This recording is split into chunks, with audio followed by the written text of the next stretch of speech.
Okey. Assalamualaikum warahmatullahi wabarakatuh. Salam satu Malaysia, salam perpaduan. Kita ke udara pada malam ini untuk membicarakan isu-isu semasa. Banyak topik-topik panas yang saya yakin tuan-tuan mahukan kita kupas.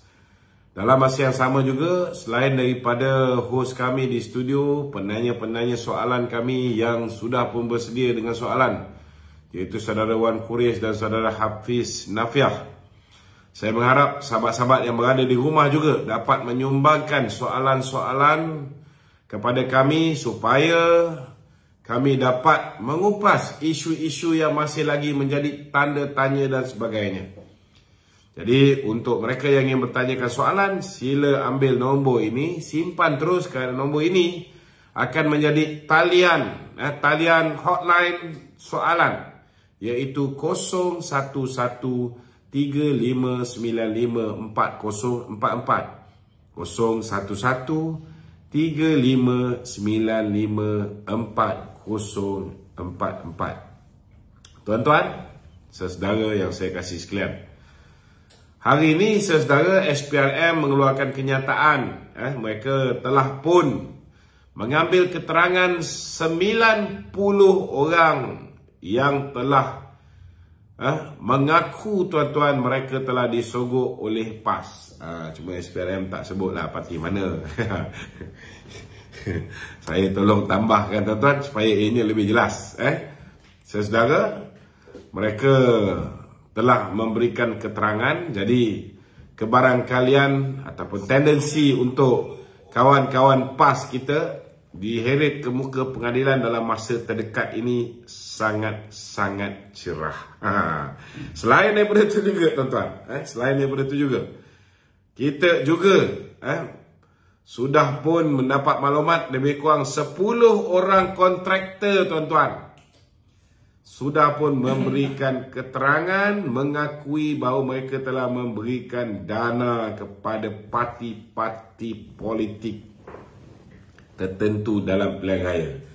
Dan hari ini telah pun tular saudara laporan kewangan. Ni nak beritahu ni, laporan kewangan bersatu tuan-tuan mengesahkan ketika kita sedang dalam peringkat nak mampus. Senang cerita, bahasa pasarnya tuan-tuan. Bila rakyat negara ini tak dibenarkan untuk keluar cari makan, cari rezeki secara halal untuk menyara anak bini tuan-tuan.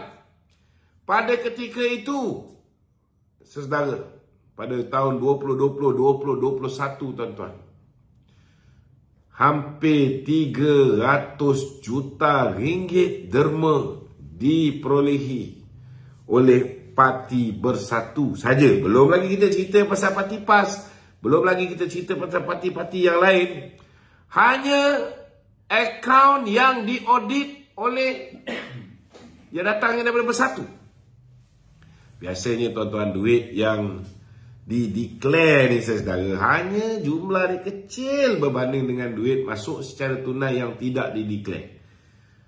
Untuk makluman tuan-tuan, duit yang bukan diberikan secara under table ke, diberikan secara sumbangan dengan duit tunai ke apa semua, yang di bank in dalam akaun Bersatu tu pun tuan-tuan, ketika orang tengah nak mati ni saudara, tak dibenarkan mencari rezeki, ramai yang tak boleh bekerja kecuali mereka yang berada dalam essential services. Tapi essential services pun saya nak beritahu tuan-tuan, orang yang kerja dengan kedai makan pun, kedai makan tak boleh buka, tak boleh ada customer masuk ke dalam.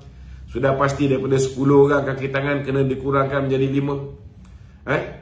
Taksi, pemandu taksi, betul, pemandu taksi, pemandu Grab dibenarkan untuk cari makan secara biasa. Tetapi tuan-tuan, pada ketika itu, rakyat tak dibenarkan keluar kerja macam biasa. Jadi, kecuali mereka yang berada dalam essential services ataupun sektor yang mustahak, tuan-tuan. Maka sudah pastilah pemandu Grab, pemandu taksi tak ada customer. Dikala semua orang menderita, ada yang akhirnya terpaksa merayu kerajaan mengeluarkan duit KWSP mereka, ada yang terpaksa merayu supaya kerajaan mempertimbangkan mempertimbangkan supaya mereka ini diberikan KWSP yang kedua. Mula-mula dikeluarkan Air Sinar, lepas tu dikeluarkan Air Citra, lepas tu dah jadi I Hate You, tuan-tuan.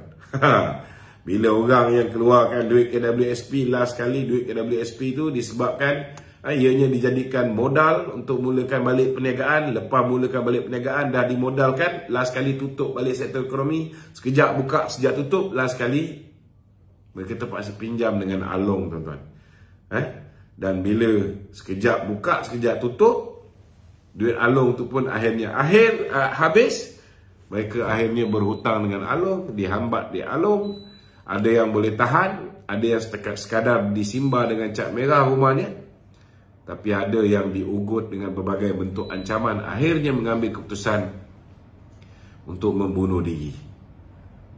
Saudara, tak pernah, tuan-tuan, tak pernah kita berada dalam keadaan rakyat begitu sengsara, saudara, sehinggakan rakyat terpaksa mengambil langkah nekat untuk membunuh diri. Tetapi dikala rakyat ada yang mati membunuh diri kerana keterdesakan hidup mereka, pada ketika itu Parti Bersatu yang baru setahun jagung ni, tuan-tuan, telah pun mengumpulkan kekayaan luar biasa. Saudara, hampir 300 200 juta lebih dikumpulkan. Itu yang masuk dalam akaun. Yang saya percaya masuk dalam akaun ni biasanya, saudara, paling banyak pun 2-3% saja. Kalau setakat 300 juta, tuan-tuan, ianya tidak memungkinkan Bersatu PAS Gerakan untuk membayar pengundi-pengundi. Ada pengundi dapat RM1,000 satu rumah, ada pengundi dapat RM500 satu kepala, ada pengundi dapat RM350. Kalau di Terengganu tu sampai ada yang campur dengan duit dana bakti remaja. Begitu juga dengan untuk yang e-pencen lah, apa segala macam juga. Termasuk dengan YB bagi lagi 300. Ada yang dapat sampai 600, ada yang dapat sampai RM1,000, tuan-tuan. Hari ini 90 orang sudah pun mengaku kepada SPRM. Dan 10 kontraktor sudah pun mengaku memberikan dana ini kepada perasuah berskala besar ini. Jadi tak lama lagi, tuan-tuan, kita akan melihat Tan Sri Muhyiddin Yassin, anaknya, menantunya, dan kepimpinan-kepimpinan PAS pula akan turun naik mahkamah. So welcome to the club, kluster mahkamah 2.0. Macam mana kamu buat orang, tuan-tuan, akhirnya rupanya datang pada diri dia balik. Itu sebab bila kita ada kuasa, jangan kita zalim. Itu sebab bila ada kuasa, jangan kita menganiaya orang tak tentu pasal. Kerana kalau kita tak boleh menjaga kebersihan diri kita sila hari bulan, macam mana kamu buat orang, orang akan hadapkan kamu pula ke muka pengadilan. Dan ini saya rasa tak lama lagi akan dihadapi oleh Muhyiddin. Dan hari ini bila mana akaun PPBM dibekukan, pandai pula dia merayu. Dia merayu supaya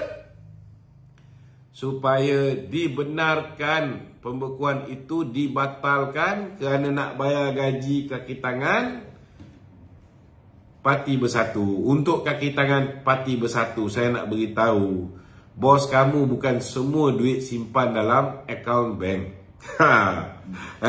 Bos kamu masih kaya raya, hari ini pun boleh buat pemukiman yang melibatkan 74 orang. Wakil rakyat dia boleh buat kat hotel. Siap buat kabinet dia, bukan kabinet bayangan, tuan-tuan. Siap buat kabinet, tuan-tuan. Dah ready dah nak mengambil alih. Sebabnya mereka sudah pun memasang orang-orang dia di dalam UMNO ini, tuan-tuan, untuk mengambil alih jawatan naib presiden. 3 naib presiden UMNO ni, saudara. Mereka nak nak tawan, dan kemudian mereka nak ahli majlis kerja tertinggi UMNO terdiri daripada orang-orang mereka.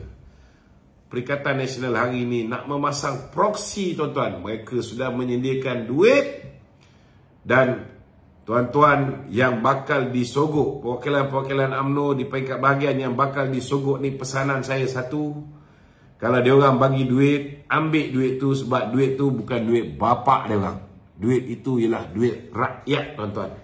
Duit itu datangnya daripada payah jerih tuan-tuan ketika tuan-tuan dipaksa dikurung di rumah. Ketika itulah, tuan-tuan, mereka buat duit. Jadi ambil duit ini, tapi undi jangan sesekali tuan-tuan beri undi kepada kluster-kluster yang pro Perikatan Nasional ini. Kena ingat itu. Ambil duit, ambil lah. Kalau ada kekuatan untuk tolak rasuah ni, lagi baik. Itulah kita harapkan. Tetapi kalau ada terpaksa juga, terpaksa juga nak apa ni, kata orang tu, terpaksa juga nak ambil, pastikanlah duit tu jangan bagi anak bini makan, tuan-tuan. Buatlah benda-benda hina, benda-benda nak bagi dekat apa, nak buat bersedekah pun tak boleh, tuan-tuan. Duit rasuah. Tak tahulah macam mana tuan-tuan nak urus kalau tuan-tuan ambil duit rasuah ni. Itulah pesanan saya. Kita tahu bahawa matlamat dia orang nak dapat tawan kursi presiden, kerana presiden itu ialah pengurusi Barisan Nasional yang ada kuasa, ada kuasa untuk membawa 30 ahli parlimen Barisan Nasional untuk menyokong Tan Sri Muhyiddin Yassin sebagai Perdana Menteri. Jadi dia tahu presiden dah tidak dipertandingkan, timbalan presiden dah tidak dipertandingkan. Jadi apa yang dia buat hari ini, perancangan mereka ni, tuan-tuan, dia nak tawan 3 kerusi ni, dia nak orang dia, nak presiden. Dan kemudian dia orang nak pastikan ahli majlis kerja tertinggi orang dia. Dia orang nak pastikan ketua wanita UMNO orang dia. Saya dengar ketua wanita UMNO yang lama sudah dipasang oleh Datuk Isyamuddin untuk menjadi ketua wanita menggantikan Datuk Seri Noraini. Kita tengok, mesti hangat, mesti hangat pertembungan ketua wanita ni. Mereka juga pasang orang dia untuk jawatan ketua Puteri UMNO, dan mereka juga, tuan-tuan, pasang orang dia, Arman Azhar, untuk bertanding ketua pemuda UMNO. Jadi bersiap sedialah, tuan-tuan, kerana mereka tahu kalau mereka boleh dapat 2/3 yang menguasai Majlis Kerja Tertinggi UMNO, mereka boleh pecat presiden, pecat timbalan presiden, ataupun mereka boleh buat undi tak percaya. Paling lewat ni, tuan-tuan, perancangan mereka ialah mereka tahu bahawa masa untuk kita meyakinkan orang-orang Melayu, khususnya, tuan-tuan, tentang kerjasama kita dengan Perikatan Nasional, dengan Pakatan Harapan ini, mungkin akan memakan masa. Mereka tahu mereka mempunyai peluang yang cerah untuk memenangi pilihan raya di negeri Kedah, negeri Terengganu dan negeri Kelantan. Jadi target mereka ni, tuan-tuan, kalau mereka dapat tawan lebih 2/3 duduk di dalam Majlis Kerja Tertinggi UMNO, pemuda, wanita, puteri, dan menang kursi naik presiden 3-3 ni, target dia bila kalah di 3 buah negeri ni, Kelantan, Terengganu, Kedah, mereka tahu mereka tak boleh menang di Negeri Sembilan, di Selangor dan di Pulau Pinang. Jadi mereka akan gunakan kekalahan itu, saudara, untuk mendesak Datuk Seri Ahmad Zahid Hamidi meletakkan jawatan sebagai Presiden UMNO, dan Tok Mat meletakkan jawatan sebagai timbalan Presiden UMNO. Ini, saudara. Jadi, tuan-tuan, itu sebabnya kita tak boleh selesa. Musuh masih lagi ada di dalam selimut kita. Kita harus berwaspada. Kita harus pastikan semua anasir yang ada unsur-unsur pro atau cenderung kepada geng-geng yang pro kepada Perikatan Nasional ini, jangan kita bagi tempat untuk berlabuh sebagai pemegang jawatan dalam parti kita. Kalau mereka pegang jawatan, memang alamat bungkuslah parti kita ni, tuan-tuan. Belum lagi selamat, saudara. Walaupun jawatan presiden dan timbalan tidak dipertandingkan, mereka ini kalau berjaya tawan 2/3 pemegang jawatan dalam mesyuarat Majlis Kerja Tertinggi UMNO ada 56 orang, termasuklah ketua-ketua perhubungan. Kalau dia berjaya tawan ni, tuan-tuan, maka mereka boleh buat undi tak percaya kepada presiden dan timbalan. Ini sangat bahaya, tuan-tuan. Jadi itu mukadimah saya pada malam ini. Kita akan membicarakan isu-isu semasa. Kalau tuan-tuan ada soalan, boleh ajukan soalan di talian 0135954044. Silakan. Okey, Tok. Bila mana dikabarkan PN tu ya. PN menyogok. Ini bermakna adakah PAS dengan Bersatu ni akan termasuk dalam gerakan tu? Akan terlibat. Yang saya tahu 90 orang yang sudah beri keterangan ni PAS. Maknanya sogokan yang mereka terima daripada PAS. Ada yang tanya saya, 90 orang je, nak buat macam mana? Nak buat macam mana? Yang lain itu terima duit sogokan tetapi tak nak mengaku. Yang berani tampil ke hadapan sebenarnya, yang sanggup bekerjasama dengan pemimpin UMNO untuk buat petisyen mahkamah, ada 20 je saksi. Tetapi berdasarkan video-video yang dirakam oleh pihak tertentu, kemudian video ini disiasat oleh pihak SPRM. SPRM berjaya untuk menyoal dan mengambil keterangan 90 orang setakat ni. Ini tak termasuk 10 orang yang yang memberikan 3 hingga 5% kepada Parti Perikatan Nasional ataupun Bersatu. Baik, Datuk. Adakah ini hanya terlibat daripada kawasan-kawasan parlimen yang dilakukan saja? Tak menyeluruh lah, PAS contoh. Ini lebih kepada kawasan-kawasan yang ada video. Ada video lah. Dan kawasan-kawasan yang ada video ni antaranya Marang, antaranya Kuala Terengganu dan Kemaman. 3 kawasan terutama ni.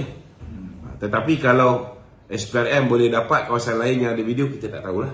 Tapi setakat ni yang ada petisyen mahkamah di 3 tempat. Jadi kalau SPRM masuk ni, dia ada 2 kemungkinan. Pertamanya, mereka ini mungkin akan disqualify melalui petisyen mahkamah yang dibuat kepada SPR. Tetapi ianya juga boleh menyebabkan orang yang disogok itu didakwa di bawah Akta Suruhanjaya Pencegahan Rasuah dan mereka boleh didakwa di mahkamah. Itu lain. Itu lain.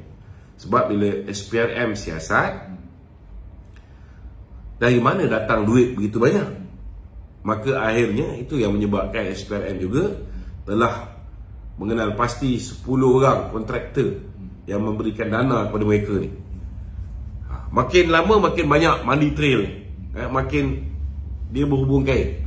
Mula-mula dia kenal pasti pengundi yang terima. Pengundi terima tu dapat daripada siapa? Daripada orang yang memberi tu, dia dapat duit daripada siapa? Daripada siapa? Daripada siapa? Yang tu yang dapat 10 orang kontraktor tu. Lepas ni baru kita tahu. Daripada 10 orang ni, yang dapat projek Tabatan Banjir berapa orang, yang dapat projek oleh Tan Sri Muhyiddin melalui Direct Nego projek sepanjang tempoh darurat, berapa ramai? Belum habis lagi, banyak lagi. Itu ongoing, baru sikit je. Baik, Datuk. Anda kata dikaitkan dengan di bawah Akta SPRM. Adakah akaun PAS juga akan dibuka? Saya yakin perkara itu juga akan berlaku. Sebab kalau Bersatu punya akaun dibekukan, ya mungkinlah antara duit yang masuk secara tunai masuk dalam akaun Bersatu. Tetapi mungkin yang Bersatu bagi kepada PAS dalam yang tadi tu dimasuk melalui proses bank in, itu yang ada dalam akaun Bersatu. Tetapi yang diberi secara tunai pada PAS, takkan semua dia orang masuk dalam akaun. Kan? Betul tak? Contohnya lah macam Samsuri, kan? Katakanlah dalam akaun dia ada 2 juta.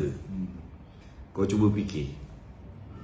Sebagai seorang ahli politik, dalam akaun ada 2 juta. Kau menteri besar. Kalau kau businessman besar, lain cerita. Kalau dalam akaun kau ada 2 juta, maknanya duit yang dia simpan di luar sistem mestilah jauh lebih banyak. Betul tak? Orang yang sanggup letak dalam akaun ni 2 juta ni, maknanya orang ni dah ready nak explain dengan apa ni, lembaga hasil. Contoh, saya bagi contoh. Contoh kan. Tapi kalau SPRM pergi cek, SPRM tahulah. Okey. Anda kata tu anda katalah. Akaun PAS dan PN lah bersatu dibekukan tu Adakah mereka berani untuk mengisytiharkan pembubaran negeri tu? Saya difahamkan mula-mula tu memang mereka nak bubarkan awal bulan 3 kan? Tapi disebabkan peristiwa Auckland peristiwa Auckland yang meninggalkan kesan yang mendalam kepada Menteri Besar Terengganu.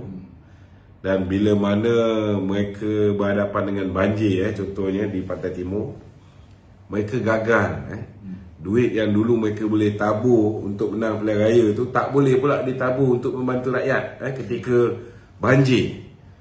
Ini menyebabkan ada groundswell yang kuat, ataupun ada keluhan-keluhan orang bawah ni, rintihan rakyat yang rasa kecewa dengan kepimpinan PAS.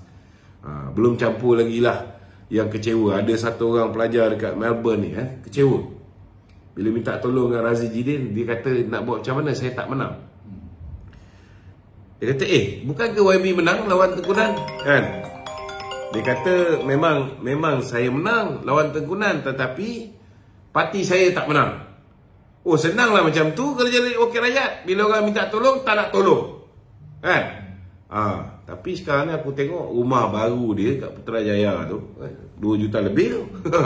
Harga dia. Dah boleh pula pasang lampu apa semua. Rumah baru Razi Jidin kat Putrajaya ni. So, maknanya tak adalah susah. Kita jadi wakil rakyat. Duit yang dia dapat tu pun kerana dia wakil rakyat. Kerana dia menteri.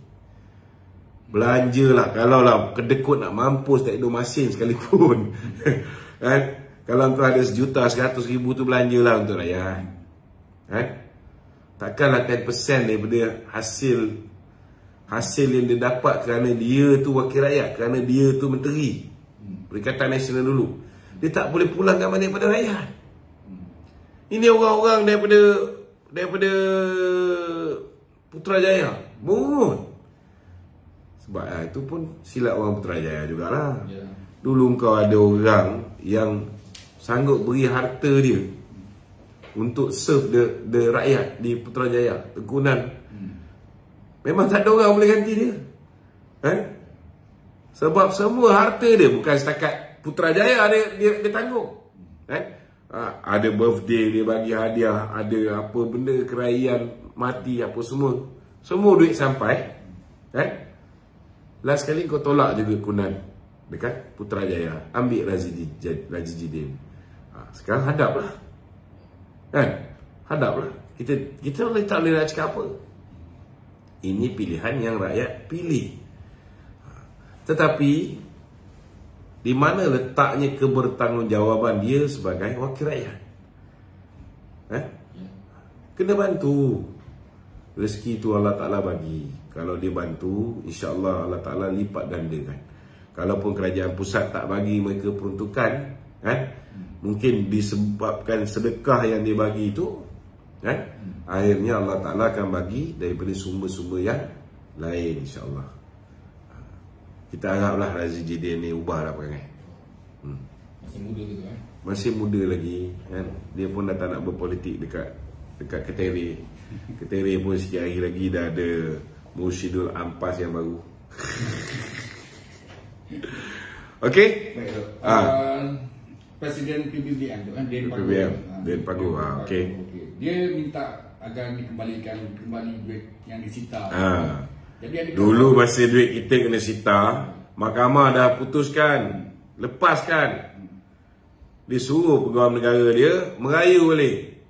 Mahkamah putuskan, lepaskan. Berapa kali? 3 kali. Baru lepas. Sambung.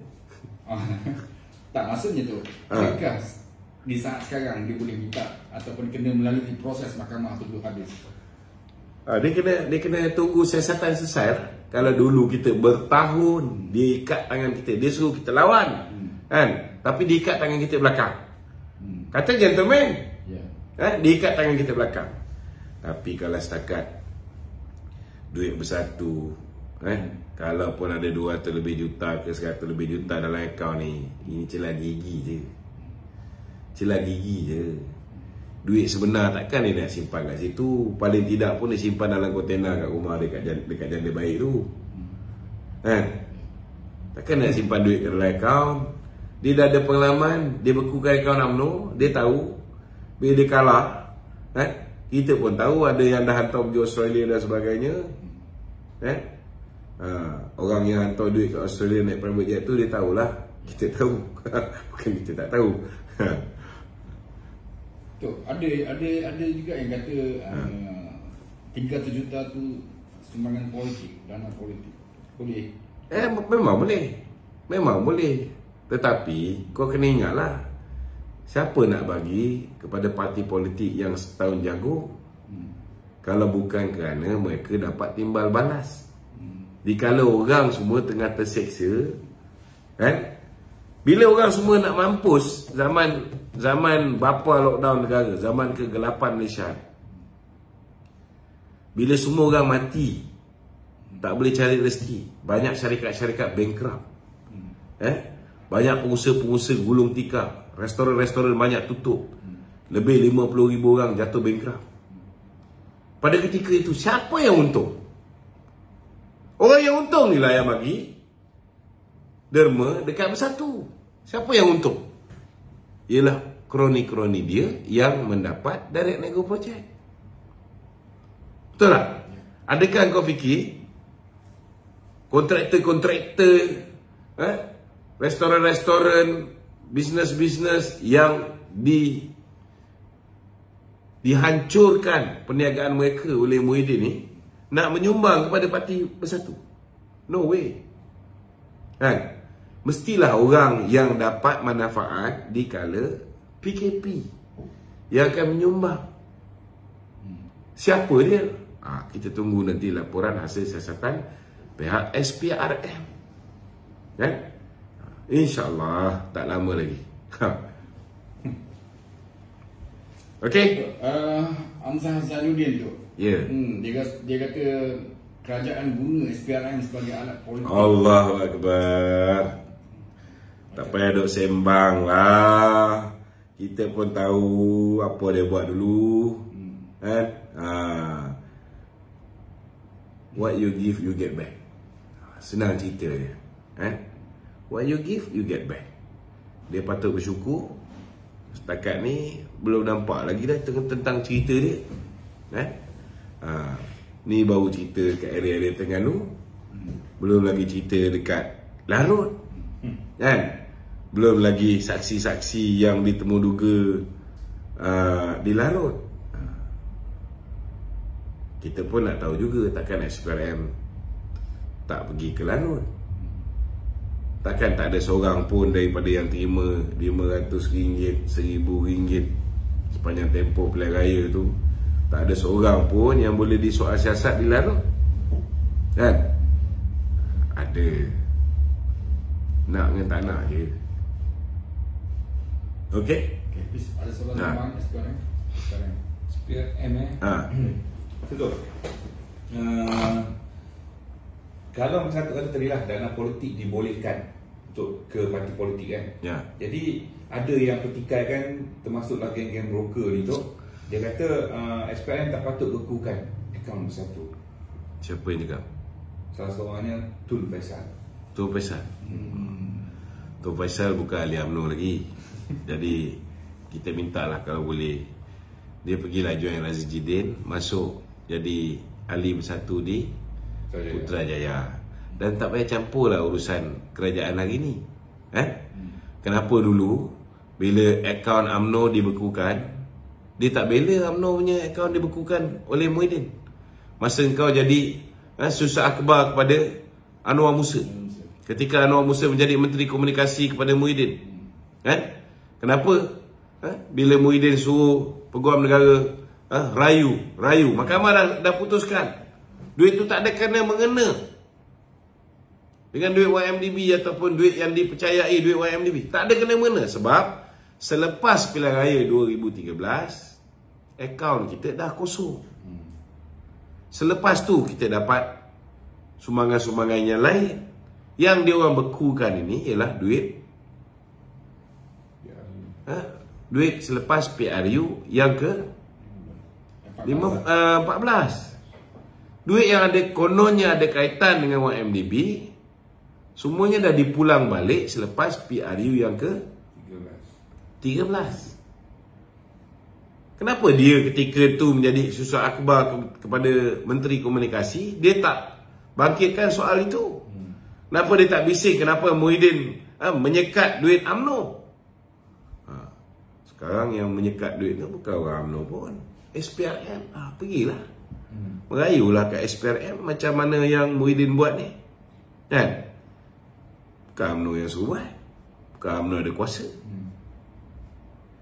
Okey, ada lagi? Ni soalan netizen tu Netizen dia mungkin terbaca RPK punya statement tu Ya. Ada lagi orang baca RPK ni. Ini bila datang berita daripada orang yang fasik macam RPK ni, kita kena tabayun dululah, kan? Apa RPK cakap? RPK cakap UMNO takut nak PRN di Terengganu, Kelantan dan Kedah, sebab tu dia suruh SPRM bekukan akaun bersatu dulu. UMNO yang suruh SPRM bekukan akaun bersatu. Kau ingat Tan Sri Azam Baki tu ahli UMNO ke?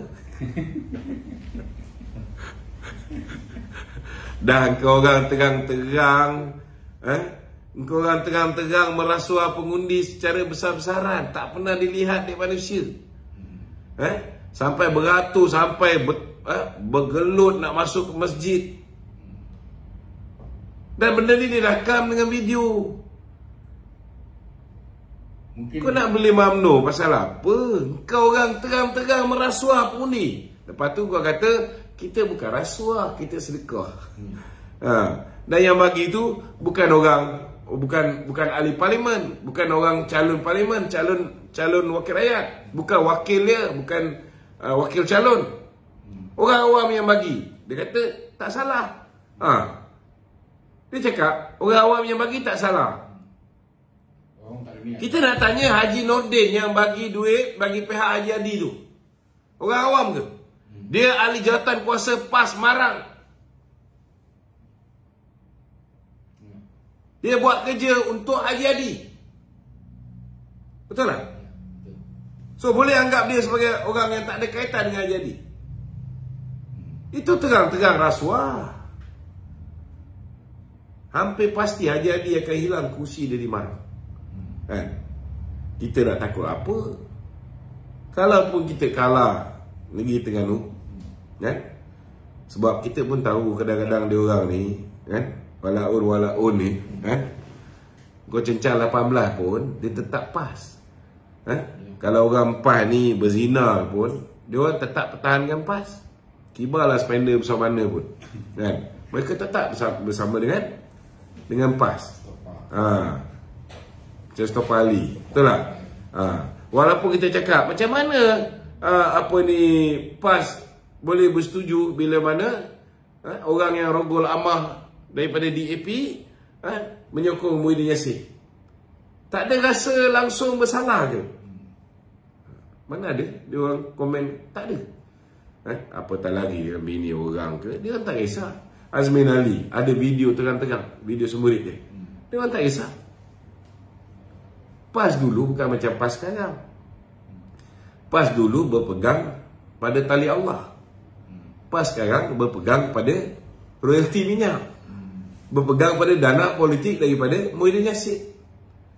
Berpegang pada jawatan menteri yang diberikan oleh Muhyiddin Yassin. Berpegang pada jawatan Duta Timur Tengah walaupun makan gaji buta. Tak pernah turun pun Saudi semasa jadi duta. Ini kita kena faham. Okey?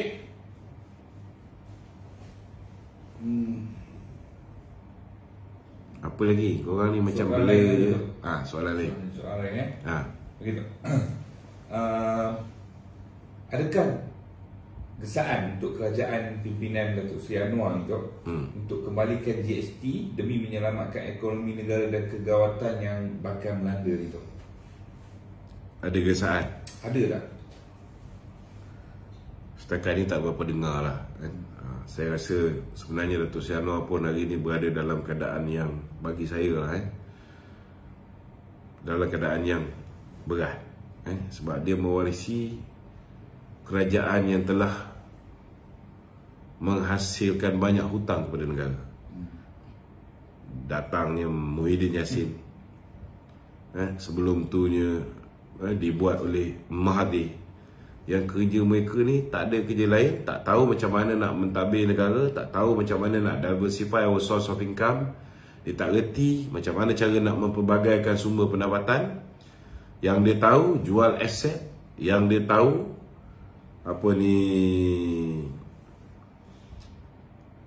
menerbitkan bond, memperbanyakkan lagi hutang kepada negara. Dan hari ni Datuk Seri Anwar kena hadap benda ni. Datuk Zahid kena hadap benda ni, Datuk Seri Fazila kena hadap benda ni. Ia punya bukan satu perkara yang mudah. Dan semua benda kena buat dalam menggunakan kaedah ataupun slogan low cost, high impact. Kena buat semua benda yang kalau boleh tak ada cost lah. Tapi nak impact yang besar. So it's not easy lah. It's not easy. Tapi kita harap dia diberikan kekuatan. Kita harap Allah Ta'ala berikan bantuan. Mungkin dengan networking yang dia ada seluruh dunia, dia akan dapat menarik lebih banyak pelabur kepada negara kita. Bila pelabur masuk, banyak benda yang akan berubah. Selain daripada bila dia masuk, dia kena tukar duit, dia kena beli ringgit, ianya akan meningkatkan permintaan untuk ringgit. Bila peningkatan pelaburan ataupun foreign direct investment ni, ianya akan mengukuhkan kedudukan ringgit. Bila ringgit mengukuh, bila kita beli barang import akan jadi lebih murah. Barang tempatan yang ada elemen barang-barang import sebagai pelengkap juga, ianya juga akan menjadikan harga barang itu pun turun. So bila foreign direct investment banyak masuk, peluang pekerjaan akan bertambah, pertumbuhan ekonomi akan berkembang, pendapatan negara akan menjadi lebih baik, maka dari situ insya-Allah kita akan dapat berikan yang lebih baik kepada rakyat. Untuk GST ni memang kita perlu balik kepada GST, tetapi kita tidak boleh buat secara tergesa-gesa, terutamanya dalam keadaan rakyat hari ini begitu perit. Rakyat hari ini kalau boleh nak supaya pengeluaran KWSP bersasar ni dapat dilaksanakan. Kita harap Kementerian Kewangan dapat meninjau perkara ini. Dan memang harapan saya pergi turun kat bawah ni, ramai orang akibat daripada perbuatan manusia durjana Muhyiddin Yassin, ramai orang kehidupan dia hancur. Walaupun dah 2 tahun kita tinggalkan Muhyiddin ni, tetapi kesan sampingan akibat daripada pinjaman-pinjaman, akibat daripada tunggakan-tunggakan bayaran pinjaman, akibat daripada lewat bayar, contohnya rumah, Kalau rumah tu loan 500,000 lah contohnya. Bila slack 2-3 bulan, bank nak lelong. Bila bank nak lelong, dia punya legal fee je 35,000. So kalau sepanjang tempoh PKP tu, cuba kita bayangkan, yang time dia orang kata ada moratorium, okey. Bila time tak ada moratorium, bila sektor ekonomi dibuka sekejap, moratorium dah tamat, tetapi orang still nak kena mula recover. Nak mula recover tu, loan-loan yang dah sangkut, dia tak boleh bayar. So benda tu drag. So tambah dengan legal fees yang membebankan, sehingga hari ini ramai yang masih lumpuh. Mungkin tak lumpuh badan dia, tapi lumpuh kehidupan dia. Yang mana yang lumpuh kehidupan tak boleh tahan, bukan setakat lumpuh, dah gantung, dah duduk 6 kaki bawah tanah. Ini semua akibat daripada kesilapan mengangkat Muhyiddin Yassin sebagai Perdana Menteri. Dia letak keutamaan mengekalkan kuasa dia tu daripada bahaya undi tak percaya di parlimen. Maka di lockdown satu negara, termasuk negeri Perlis yang kadar angka COVID yang begitu rendah, dah macam tak ada COVID dekat Perlis masa tu. Ini rakyat kena tanggung sampai hari ni. Ini kita kena faham. Okey. So bagi saya lah, memang GST tu penting, tetapi bagi masa untuk rakyat bernafas. Bagi masa untuk rakyat bernafas. So pandangan Datuk, tahun ni tak mungkin Datuk Sebab kita tak boleh laksana GST dengan patah balik pergi ke 4%. Tak boleh. 6%. Yalah, ada dulu mula-mula kita nak buat GST tu 4%. Dia 4%. Kena faham kenapa kita buat 6%. Sebelum tu dah ada cukai jualan. Berbanding dengan Singapura, dia tidak ada cukai jualan sebelum tu. So dia bila dia start implement, dia start at 3%. Lepas tu bila tak cukup, baru dia naikkan kepada 7%. Lepas tu naik lagi. Kan? Kita ni nak start at 4%, tapi nak pukul rata semua benda kena. Sama macam Singapura. Cuma arahan Datuk Seri Najib ketika tu ialah supaya golongan berpendapatan rendah ni tidak terbeban. Nah, itu sebabnya kita buat. Mereka yang berpendapatan, kita kaji bagaimana orang yang berpendapatan RM2,000 ke bawah belanjakan duit dia. Kita dapati 60 hingga 70% gaji orang yang berpendapatan RM2,000 ke bawah pergi untuk beli barang makanan, keperluan asas. So barang-barang yang keperluan asas ni 60-70% pergi ke situ. Baki 30 hingga 40% pergi kepada pendidikan anak-anak, pergi kepada bayar sewa beli kereta, perbankan, pergi kepada kesihatan. Itu sebab kita jadikan barang-barang keperluan asas ini ialah zero rated. Dia ada GST tapi kadarnya kosong, tak ada GST lah. Bila pemborong beli, dia tak ada GST. Bila jual, tak ada GST. Tetapi barang-barang macam pendidikan, perbankan, kesihatan, dia exempted. Bila dia beli barang asas dia, maknanya barang mentah dia beli, ada GST. Tapi bila jual, dia tak kenakan GST. So itu sebab Malaysia ni, kita terpaksa letak untuk pembekalan standard barang-barang macam baju. Baju ni bukan tiap-tiap bulan kita beli. Tapi orang kaya, setiap kali dia nampak baju tu, dia menarik kasut. Dia pergi ke KLCC nak pergi minum kat Starbucks, dia nampak kasut cantik, dia beli. Dia on the way balik, dia nampak baju cantik, dia gesek kredit card dia. So orang yang banyak berbelanja, dia consume lebih, dia akan menyumbang lebih kepada pendapatan melalui GST. So dengan kelebihan kita meletakkan 6% untuk perbekalan standard tu, dia dapat cover untuk bagi zero rated dan exempted kepada orang yang berpendapatan rendah. Itu sebab kalau nak buat GST balik, you got to stick to 6%. Kalau nak buat 3% 3% macam ada setengah-setengah cadangan buat 3%, baik jangan buat.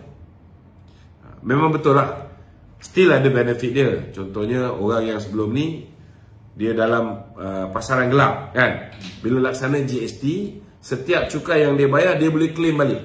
Maka orang yang buat berniaga ada 30% dalam ekonomi gelap ni. Mereka akan keluar, mereka akan mendaftar sebagai peniaga, mereka akan buat bisnes secara terang sebab setiap cukai yang dia bayar dia boleh claim balik. Itu akan menyebabkan kutipan, itu sebabnya kutipan SST terakhir tahun 2014 kan, sebelum kita laksana GST 2015 ialah sebanyak 18 bilion.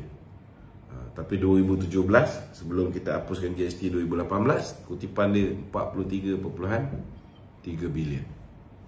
So beza tu 26.3 bilion. Banyak tu. Dan setiap tahun ni perbezaan lebih kurang dalam 3.9 bilion. Lagi besar saiz ekonomi kita, lagi banyak jumlah ni. So memang GST kita perlu laksanakan balik. 170 buah negara ni, takkanlah semua negara ni bodoh. Kan? Okey? Okey tak? Ada soalan lain? Berkaitan tak ada? Tu ada soalan lain.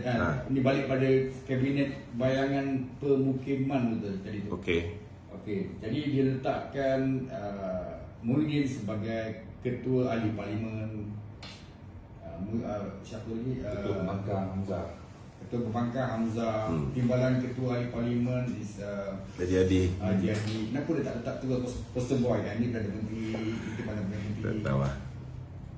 Tak ada. Sebab dia tahu dia bazir masa je kalau dia tahu. Dia nak beritahu lah. Walaupun ketua pembangkang tu dah diberikan kepada Hamzah, tetapi I'm still the leader of all the MPs from Perikatan Nasional. Itu mesej yang nak disampaikan. Haji Adi is still my deputy. So jangan ingat kau jadi ketua pembangkang, kau ni lebih daripada kita orang. Itu mesej dia. Okey? Ini ada soalan netizen juga tu. Ya. Tadi berkaitan tadi Datuk kata ketua wanita akan ditaja oleh pihak sebelah sana untuk melawan ketua wanita seperti ada. Dia kata adakah Datuk dengan kata Datuk Seri Shahrizad Abdul Jalil tu? Saya dapat maklumat kumpulan Syamuddin yang telah meminta Datuk Seri Shahrizad untuk bertanding.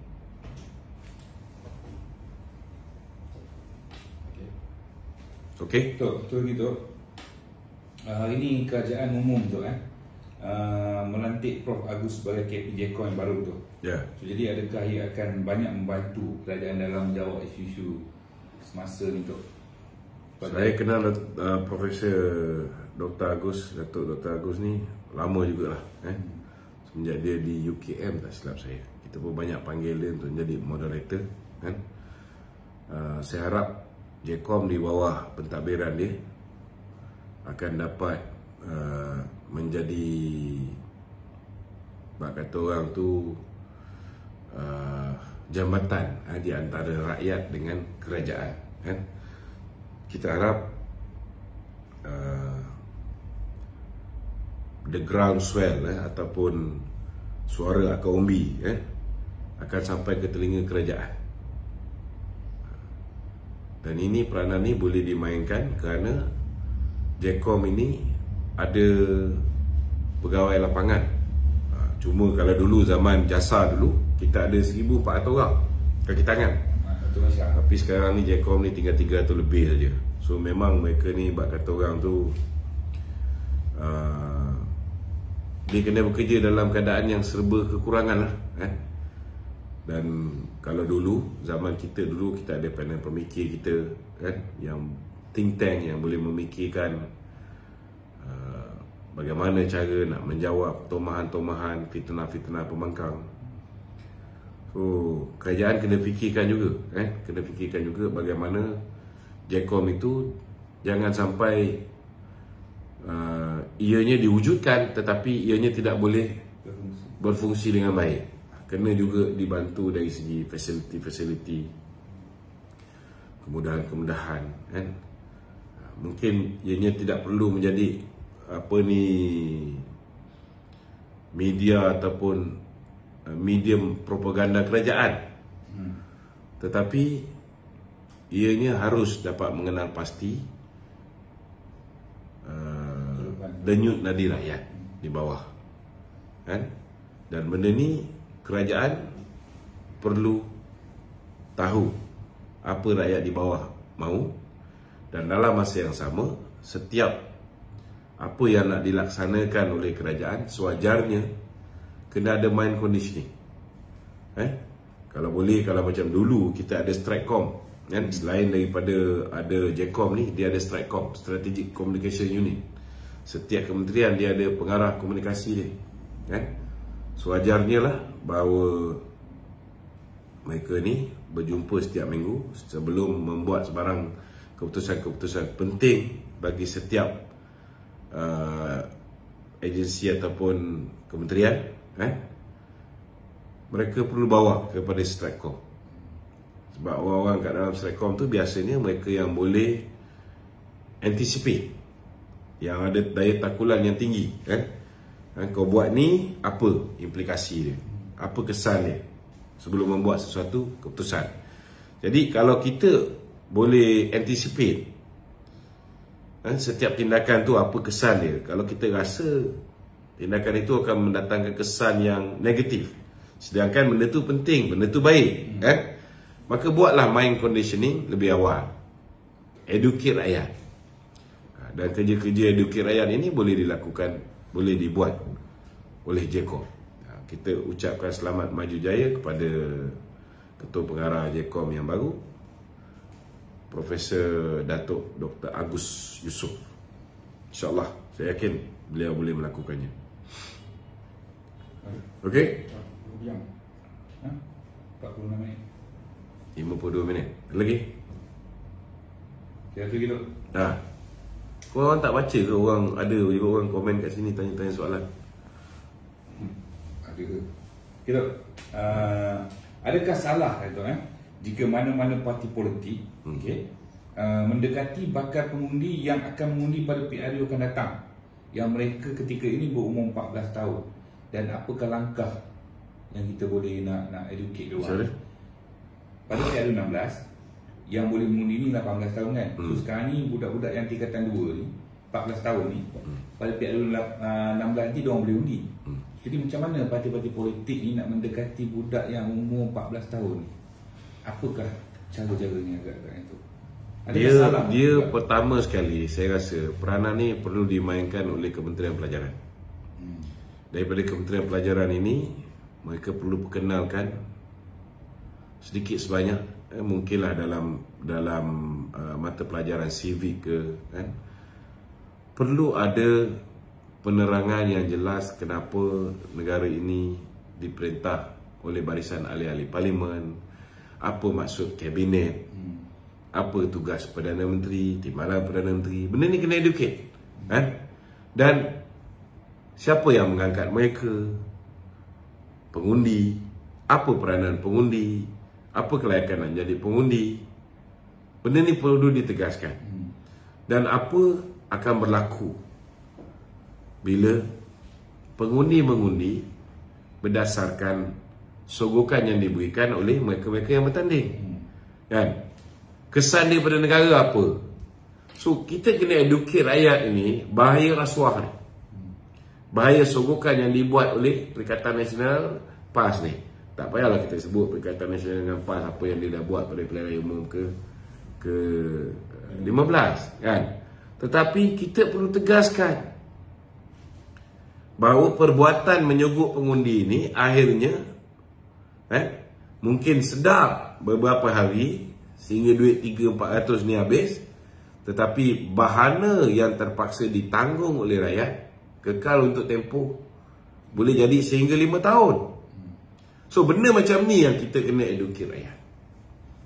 Jadi saya percaya ini pun mungkin JCOM boleh mainkan peranan juga, selain daripada pendidikan melalui Kementerian Pendidikan, selain daripada Kementerian Komunikasi dan Digital yang boleh memainkan peranan penerangan dan juga iklan-iklan pendek yang boleh dibuat melalui RTM, melalui TV3, melalui berita bernama dan sebagainya kan. Benda ni pun boleh memberikan penerangan. Okey? Ada? Okey tu, tadi berkenaan JECOM tu, ada orang tanya tu adakah JECOM ni dia terdiri daripada orang kaki tangan kerajaan tu ataupun ahli-ahli parti tu yang terlibat dalam JECOM ni? Setakat hari ini JECOM ni terdiri daripada pegawai-pegawai Jabatan Penerangan dulu.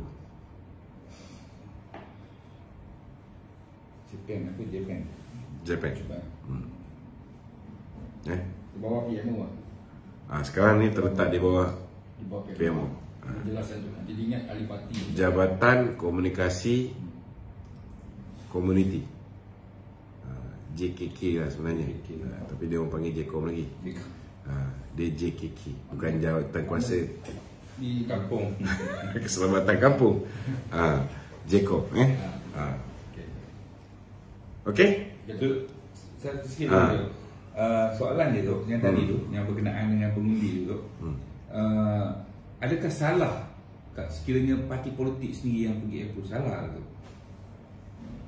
Untuk apa? Yalah, untuk educate diorang ya. Selain daripada tu cakap pasal kementerian tu kan. Kalau parti politik sendiri ni macam mana pula? Parti politik pun boleh buat kempen supaya kesedaran sivik, kesedaran tentang bahaya rasuah, sogokan ketika pilihan raya. Boleh, tak ada masalah. Aku dah buat lama kan. Betul tak? Kita pun parti politik juga. Okey? Bagi sesiapa yang nak mendapatkan maklumat, pantas tolong subscribe ataupun untuk selain daripada subscribe kepada channel YouTube saya ataupun channel Facebook saya, tuan-tuan juga boleh masuk grup komuniti Kerajaan Perpaduan 2. Kerajaan Perpaduan pertama dah penuh. Saya minta tuan-tuan join. Memang tuan-tuan tak dapat tengok siapa ada di dalam tu, tetapi bila setiap malam kita akan hantar maklumat tu. Jadi tunggu je. Memang tak, dia bukan WhatsApp dia bukan grup WhatsApp, tetapi ianya adalah grup community.